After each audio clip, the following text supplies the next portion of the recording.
today we have a chiller. Huge building. We strictly just do the HVAC side of things. I used to work for a plumbing company. I've worked on some chillers, boilers, and stuff like that.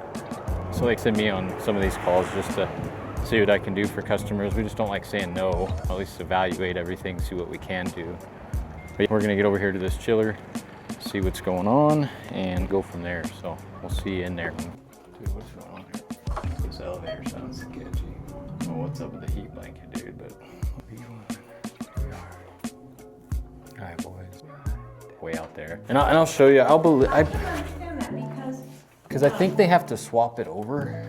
And yes, they do have to swap it over. And the woman who does the maintenance I said, where is the main unit?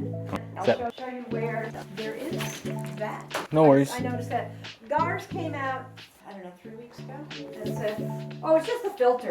So they changed the filter. It worked for about an hour. Oh, good Lord. And then when you kick it on, you hear blow, you have air and everything, right? Yes, right. Okay. but it's not cool, and certainly not in this room. And they did say they made the change, right? They changed the filter, but they changed over. Everything else is cool. Because the weird part, when I showed up in the hallway, it was set to heat. Oh, really? And that hallway unit, it's hot in that hallway at 76 degrees. Right now? I don't think she knows what she's doing. And that's the other thing, it may not be set. So what I'm gonna do is I'm gonna cycle it. If I get no cold water, it's a chiller issue, and I'm not gonna lie, I really can't mess with it. You can't mess with that, I'll talk to her. Oh no, and I'll try to see what I can do. I just wanna make sure that, hey, when I get up there, I get cold water circulation. If I don't, let me know if you want me to turn it to cool. No worries, let me grab my ladder, maybe today. And then you have access to that thermostat on your phone or anything? No, I don't think it's programmed. Okay, because it's one of those I can look to see if I can maybe get the app on your phone and maybe just help you, because I don't know if she would ever mess with it, because I've had stuff like that happen before. I'm not saying that's the case. She won't mess with an app, because... No, the thermostat itself. No, and she doesn't do mine pretty much, or my husband or something either. She tells us and we try it. Gotcha. Sounds difficult to try to find. It's just a pain, these drop ceilings are not the tiles or... There we go. I'm just trying to get a... So, I believe we gotta take out that door. They have a service disconnect here, so I'm gonna have to jump in the shower. It's funny as that sounds. Have a shower lawyer. And then, and I don't think it's running heat. I think they don't air condition the hallway, I suspect. Oh, and it depends on the company. Like I said, they'd probably have to coordinate with those people to see. I know that GARS overcharges. They bid me for a building I have in town, $10,000 to do some ductwork. Oh, I think it's probably, yeah. That's the difference. It's crazy. That's a lot. That was quite a difference. So let me see. Oh, that's insane. So I do have the water coil right here, which is nice. So now we would just have to kick it on. Yes, ma'am, if you mind kicking it on, just dropping it down pretty good, and then we could see what she's doing. This one has a compressor in it. So this one's a little different, maybe for hot water. What they're called are water source systems. So what it uses is water as a condensing unit instead of having to have it outside and all that, those outdoor units. And then basically that part is what cools the refrigerant in here, because it sounds like I have a compressor in here and may be able to get you up and running if that's the case. Because I just got to make sure that, hey, I have water circulating to cool that coil, which we should have. Because if that were the case, I feel like everybody would be mad. So, what we're gonna do here, take a peek and see what's in here. So, we do have a water loop. So, panel. Yes, ma'am. So there's a water loop that is basically the condenser, and that's what cools everything. So I gotta verify refrigeration. That stuff I can do. Did you do things like that Freon? You shouldn't. Did they? No. You shouldn't have to. It should always stay sealed in the system. It doesn't go bad like oil or anything. So I'll have to grab that bigger ladder, and then, like I said, hey guys, so got our gauge points here. I already see some oil, some shiny here, as you can see. So I'm gonna gauge up to it, see if she's low, and then give them an option to top it off or whatever we can do here for them. But definitely a refrigeration issue. Everything else is turning on. Could be a water issue, not cooling that water and condensing like it should. So we'll get gauged up though, and we'll see what's going on. Thanks. That doesn't sound good. I wish I had something there. We got some juice in there, that's good. So now we can go off of our suction line. liquid line should be leaving that coil. High side, low side. I mean, I really don't want to check that, but let's go here for now. I'll kick this back on. It should be 410A. Let's see right here, train. R22. R22. All right, boys, we're just waiting on that delay, and should be coming back on here shortly, so we'll wait on that any minute now. Better look at that stuff. See what's in there. Just a nice water coil. Should come on any second now. Yeah, guys, this guy's not rejecting any heat. So for some reason, we're not moving water through that coil, through that loop. So our head pressure is just rising. I'm gonna see if it'll fall. See, it's just going back up. So we're not really moving any water. I gotta see why. I gotta see if we need a circulating pump going, see what controls that side of things. So I'm gonna look at the schematic a little bit, but it sounds like we're just not doing what we need to do. So, got no water. It's freaking hot. Holy moly. Hey, you busy? Oh, just changing out a industrial. What are you doing?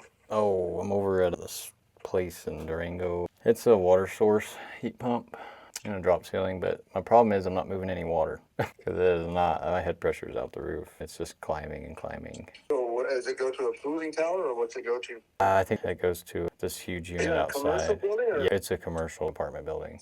And that's the only one that's having issues? That I'm aware of. I know in the hallway it's freaking hot. And I told the lady, said, well, they did the changeover. And I'm like, I don't know, because I don't know if I have air in the line or something, because when I touched the water lines going to the unit, they were like just ambient temperature. They weren't hot, weren't cold or anything like that. After I cycled it on, that line got hotter than hell, but it's not moving anything. It feels like it's just, I mean, my head pressure's super hot. Does it have an inline cleaner filter before it goes into the unit? It has one here. Have isolation valves on both sides of it? Should. You can close them off. I would check that. Just pop that, see if it's all dirty. Pull it out, check that screen, see if that screen's plugged up. That one side got hotter than hell. I was running the damn boiler. Wait a minute. If the other side didn't get hot, it's flowing through, but just not at the rate it needs to be flowing through. I got 45 degrees of superheat, but my saturation is in range. My coil's full, but it's just not rejecting it. But yeah, I can shut that off because it's a train. It's a little train unit. But let me see. Get a good picture with the light. So I've been in this building before, but it was one behind it, and it was an actual chiller. It didn't have this.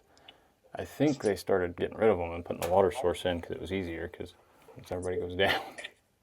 Are they down below? And I told the lady, I was like, we don't really mess with that side, but I said I can do what I can do inside. But because I don't know if that's the building has to own that one. I don't know what the deal is on that. But it's over. That's a good picture. It's kind of dark in here. I can let her know. I gotta start there because I just don't know what else is not moving my water. So because I know there's no pump up here or anything. It should just be flowing.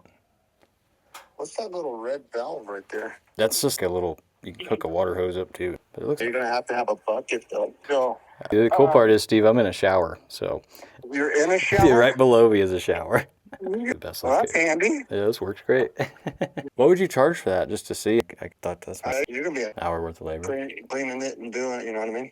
Should I flush it? Should I just like feed water and just push it out? Or you could take it out and bypass it for a second just so you can check everything out and then clean your strainer.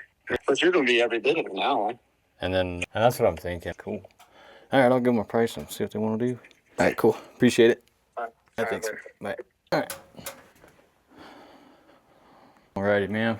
So, talked to my boss. He's given me permission to take a look at the water side. What I would have to do, it's about an hour's worth of labor we would charge to take care of that because I got to make sure there's no air and stuff like that. Right. The cool part is there's a shower right below me. Right. I'm not going to make a mess there. So that's best case scenario. So I'm just going to have to isolate it. I'm going to pull the strainer out. I'm going to see if that strainer's plugged. That could be why we're not moving water to cool the refrigerant down. And for sure, they didn't add refrigerant, do anything this last go. All they did was change it. Okay, they didn't come up with a big old jug or anything. They didn't, Phyllis, when Gars was here, they didn't add anything to they just changed the filter. Right, They didn't have like a big old can of Freon or anything like that. not that I'm aware of. Okay, no worries. Yeah. They may have gauged up to it, it's hard to say. Something I think they seen it and they just didn't know what they're doing. But yeah, let me get that cleaned up. I'm gonna basically pull the strainer, cap it back up, and From there, I'm gonna flush it, run it with no strainer for just a few seconds just to make sure that, hey, we're flowing water, put the strainer back in, test everything, and then hopefully everything's good to go. I'll get you taken care of. Boys,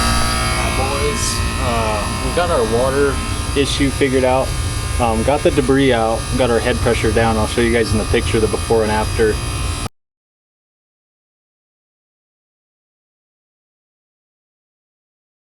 But then I found that we were a little bit low on charge. Added about 8 ounces. Got us to close to a 20-degree superheat. On these water source heat pumps, it is a little difficult to gauge those. So, you know, I was really low on my amperage on my compressor, nowhere even close to run load amps. Run load is about 20. You know, I expect to be somewhere around 14, 15. I was sitting at like 9, almost 10. So I ended up, like I said, adding about 8, 9 ounces and got everything back going. It was like a 31-degree coil. Now we're sitting at a 42-degree coil with a TD of about 35. So everything looks good on it. So I'm gonna go ahead and get it buttoned up, test splits, and then we should be good to go. So, but I bet none of you have ever had a charge